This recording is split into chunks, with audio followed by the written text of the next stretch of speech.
পর্যটন নগরী কক্সবাজার এখন পর্যটক পদচারণায় মুখর। সাগরের টানে দীর্ঘ ছুটিতে এরই মধ্যে ভ্রমণ করেছেন লাখ লাখ ভ্রমণ পিপাসু। ব্যবসায়ীরা জানিয়েছেন ঈদের ছুটির 5 দিনে ভ্রমণ করেছেন 6 লাখেরও বেশি পর্যটক। এরই মধ্যে 200 কোটিরও বেশি ব্যবসা হয়েছে। কামরুল হাসানের ক্যামেরায় বিস্তারিত জানাচ্ছেন আমাদের কক্সবাজার প্রতিনিধি অর্পণ বড়ুয়া। কক্সবাজার সমুদ্র সৈকত যেন বাত ভাঙা প্রাণের উচ্ছ্বাসে উদ্বেল। রোদ বৃষ্টি উপেক্ষা করে উত্তাল সাগরের টানে পর্যটকরা সমুদ্র পাড়েই কাটাচ্ছেন বেশিরভাগ সময়। আমার কাছে ঘোরাঘুরি মানেই হচ্ছে সমুদ্র।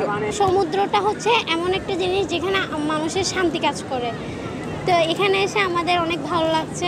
লাবণী, সুগন্ধা ও কলাতুলি পয়েন্টে সাগর তীরে লাখো পর্যটকের ঢল নেমেছে। অনেকে ক্যামেরায় ফ্রেমবন্দি করতে ব্যস্ত প্রিয় মুহূর্তগুলো। এরই মাঝে অনেকেই কেনাকাটা করছেন, কিনছেন বার্মিজ পণ্য, শামুক, ঝিনুক, মুক্তার গহনা, আচার সহ নানা পণ্য। স্বাস্থ্যকর অল টাইম ফ্যামিলি কেক, সব সময় অল টাইম হেলদি লাইফ। ব্যস্ততা বেড়েছে সাগর পাড়ের ক্ষুদ্র ব্যবসায়ী ও ফটোগ্রাফারদের।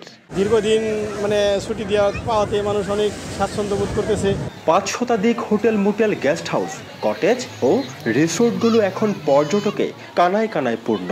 সেখানেও পর্যটকদের সেবায় ব্যস্ততার শেষ নেই কর্তৃপক্ষের। এছাড়া পর্যটকের আগমনে রেস্টুরেন্ট ব্যবসাও বেশ সরগরম। পর্যটন সংশ্লিষ্ট ব্যবসায়ী নেতারা বলছেন, ঈদের এই ছুটিকে কেন্দ্র করে কক্সবাজারের পর্যটন খাতে 200 কোটি টাকারও বেশি ব্যবসা হয়েছে। ঈদ যদিও 7 তারিখ, কিন্তু কক্সবাজারে পর্যটক এসেছে গত 9 থেকে 14 তারিখ পর্যন্ত মোটামুটি পর্যটকের ঢল ছিল এবং সর্বসাফল্যে এটা 5 থেকে 6 লাখের মধ্যেই আশা করতেছি মোটামুটি এরকমই হবে।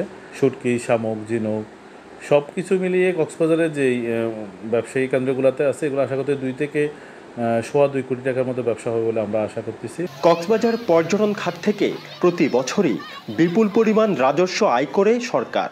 রাজস্ব প্রদানে সরকারি হিসেবে ঢাকা, চট্টগ্রামের পর তৃতীয় অবস্থানে রয়েছে এই পর্যটন শহর।